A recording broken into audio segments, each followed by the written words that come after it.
Good morning, football fans. Hope you're ready for a fun-filled day of conference play. We've got 5 American matchups on the schedule and a special guest giving us insight throughout today's show. National college football writer Chris Vannini will be chiming in on his thoughts about each of the teams taking the field today in league action. Let's get right to it. Our day starts at noon Eastern in Dowdy-Ficklin Stadium, where ECU will try to knock off number 18 USF. The Bulls come into the game on a 9-game winning streak and have scored at least 30 points in 21 straight contests, too shy of the NCAA record. Meanwhile, the Pirates' offense exploded last Sunday behind the combination of quarterback Thomas Sirk and wide receiver Davon Grayson. Sirk tossed for over 400 yards last week, 223 of which went to Grayson. They did score 17 points early against Virginia Tech, and they have shown some positive signs here and there on offense. I think the biggest issue with ECU right now that have to get fixed is their defense. They're last in the country, allowing more than 600 yards per game. They're allowing 48 points per game.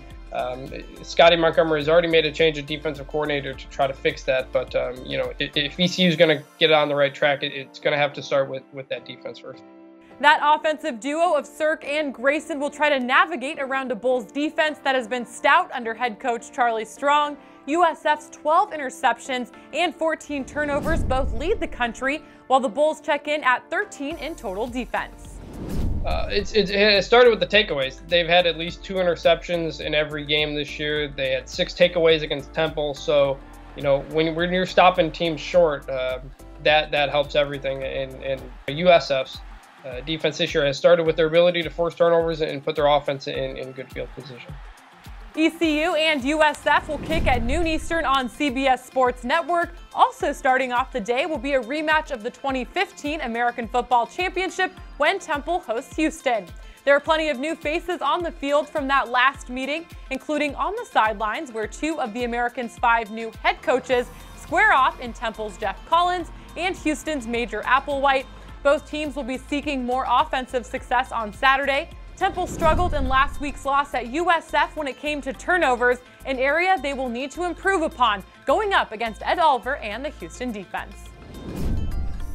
Well, it'll start with not turning the ball over. I mean, they had 6 turnovers against USF and had only entered the game with 1. So, when you give the ball away 6 times early in the second half, they gave it away a ton.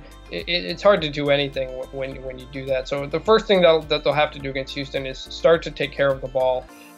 And it may take some time for Jeff Collins and everybody to get on the same page, but you got to not shoot yourself in the foot first. On the Houston side of the field, Kyle Postma came in off the bench to provide a spark in the Cougars' loss to Texas Tech, but Kyle Allen has completed nearly 80% of his attempts this season. 2 very talented options at quarterback. The question is who will get the ball when it comes game time in Week 5. Well, I'm going to be very interested to see what happens at quarterback, where they may have a bit of a controversy now between Kyle Allen and Kyle Postma. They both played against Texas Tech, so who gets the nod at quarterback, I think, is one of the questions right now. And Texas Tech's defense may be better than they've been kind of known for. They've shown some signs in 3 games this year. So that Texas Tech defense, which has been known for its gaping holes, did give Houston some trouble. And on the other side, Ed Oliver was a little bit banged up in that Texas Tech game, so it'll be interesting to see if he's 100% heading into this one. Kickoff from Lincoln Financial Field is set for noon Eastern on ESPNU. Keep it on the U for a West Division showdown as Tulsa welcomes Navy.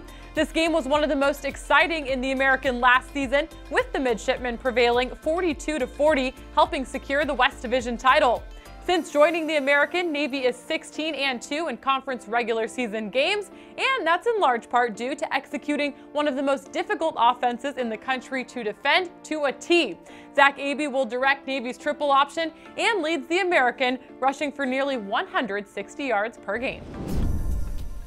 Well, Tulsa did just play an option team in New Mexico, so they are coming off a game with some experience against an option, even if it's a different kind of option. And they forced 3 turnovers in that game, which is what you want to do against a team like Navy, which doesn't turn the ball over much, and they bleed that clock with that running game they have. So Tulsa's going to want to force the turnovers because Tulsa's defense has struggled mightily this year, and allowing Navy to move up and down the field slowly and drain that clock will only put more strain on their offense as well.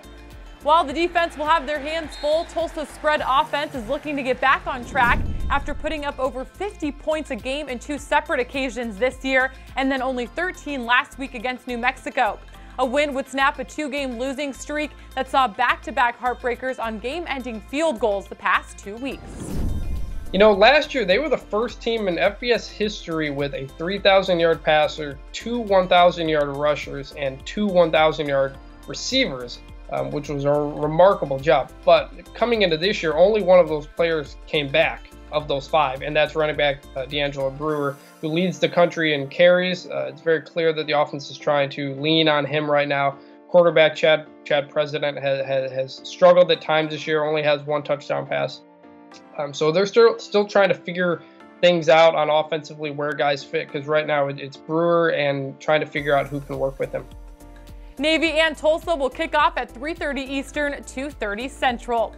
At 4 p.m., SMU will try to move 1 step closer to bowl eligibility when the Mustangs take on UConn. At 3-1, SMU is off to its best start since 2011. Chad Morris's high-powered offense is 5th in the country in scoring and is putting up over 500 yards per game. Ben Hicks has spread the ball around to several receivers. Cortland Sutton leads the receiving corps with 5 touchdowns. Well, coming into this year, Chad Morris was very openly confident about the team he had. He said it would be his best team in his 3 years at SMU, and so far it is. They're 3-1 and coming off a dominating 44-21 win over Arkansas State. And that followed, a competitive game against TCU. So it sure seems like the Mustangs are for real this year. They've got an explosive offense. Cortland Sutton has been up and down this year, but he's one of the best receivers in the country. And Chad Morris has built this program based on Texas, which is what he wanted to do. He's a former high school coach, and every single scholarship recruit that they've signed since he's come aboard is from Texas. Now those players are more experienced, and we're starting to see that in the 3rd year. There are some tough games coming up still. They've got Houston, they've got UCF, they have to go to Navy, they have to go to Memphis. So their toughest games are still ahead of them. But at this point in the year, they do look pretty good. The UConn offense exploded on Sunday, racking up almost 600 yards in a 3-point loss. The Huskies' backfield duo of Nate Hopkins and Arkell Newsome has presented problems for opponents, with Hopkins tallying 4 TDs and Newsome leading the team in receptions. After a 38-point output last Sunday, Randy Edsall's group should have more confidence as they hit the road for Dallas. It's hard to know because ECU's defense has struggled against just about everybody this year, but it should give confidence to the UConn offense, which is something I think they really needed. It all starts there, being confident in what you're able to do. So even though they lost on missing a field goal at the end, there are some things that they can build off of at the end of that game with the way they almost completed the comeback. ESPN News will have the UConn-SMU game. Again, kickoff is set for 4 p.m. Eastern, 3 Central. At 7 p.m. Eastern on ESPN2, UCF welcomes Memphis in an American contest that was originally supposed to be played on September 9th. Due to Hurricane Irma, the game was postponed, but the wait is over and we get to see the Knights and Tigers square off under the lights in Orlando. Both teams enter the game undefeated and owning a Power 6 victory. Memphis collected its P6 win over then number 25 UCLA, sandwiching the win over the Bruins with victories against Louisiana Monroe and Southern Illinois, while quarterback Riley Ferguson and wide receiver Anthony Miller are one of the nation's top duos. This is a game where special teams could play a factor, and lucky for the Tigers, they have the reigning American Special Teams Player of the Year on their side in Tony Pollard, who has already returned 2 kickoffs for a TD this season. Oh, absolutely. Special teams is a lot more nuanced than people may think. It's not simply you get the ball back there on a kick return and just run as fast as you can. You have to be able to find a hole. You have to be able to be patient because you have to know when it's going to open up, and then you have to have the speed to hit it, and you have to be able to change directions without losing speed. And Pollard does that. He's one of the best kick returners in the country. Memphis had gone almost 20 years without a kick return touchdown until last year, and he's already continued that this year. In the special teams, field position is very important in a game like this, especially a game that could be high scoring. So what Pollard does, especially on special teams, I think will be very important in this game. Meanwhile, UCF endured a 22-day stretch without a game due to Hurricane Irma. The Knights emerged from the break last Saturday and dominated Maryland on the road 38-10.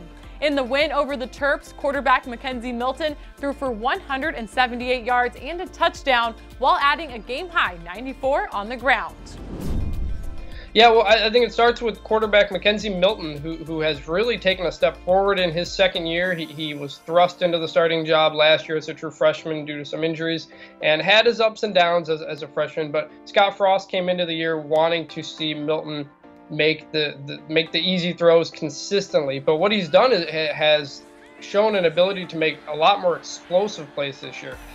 UCF through 2 games is already averaging 6 plays of 20 yards plus per game through 2 games. Last year they averaged about 2.7. So his ability through the air and on the ground, he was the team's leading rusher against Maryland. It all starts with Milton there at quarterback. And so far as a sophomore, he's really taking that second-year step up. You can find the full interview with Chris breaking down tonight's Memphis-UCF game on the Americans YouTube page. Our final game of the night takes us out of conference play as Cincinnati finally returns home to Nippert Stadium to take on Marshall.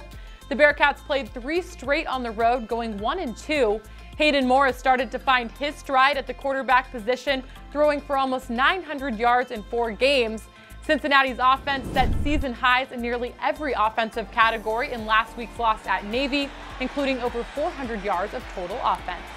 It was the Bearcats defense that struggled, allowing a program record 569 yards on the ground. However, linebacker Jalen Miner has been a bright spot in head coach Luke Fickell's defense, leading the American with 43 tackles. ESPN3 has that game at 7 p.m. Eastern. And of course, I couldn't let Chris go without asking him which game he is most excited to tune into today. It's got to be the Memphis-UCF game. When that game got postponed a couple weeks ago, I think a lot of fans were disappointed for football reasons. Obviously, there were more important things going on. But, this was a game at the beginning of the year that a lot of people were looking forward to. We're glad it got rescheduled and that the conference was able to work everything out to get this game back on track. It should be a high-scoring game. I'm really excited to watch it. I'm going to be definitely having my eyes on it on Saturday. 2 really good young quarterbacks, two good young coaches, and it should just be a really good game. Well, I think many people can agree that if they won't be attending that one at Spectrum Stadium, they will certainly be tuning in. Should be a great game, one of many. Thanks again to Chris for his great insight as he walked us through today's lineup. And remember, we'll have power plays from all of this week's action tomorrow and announce players of the week on Monday's episode of The Rise. Have a great weekend, everybody.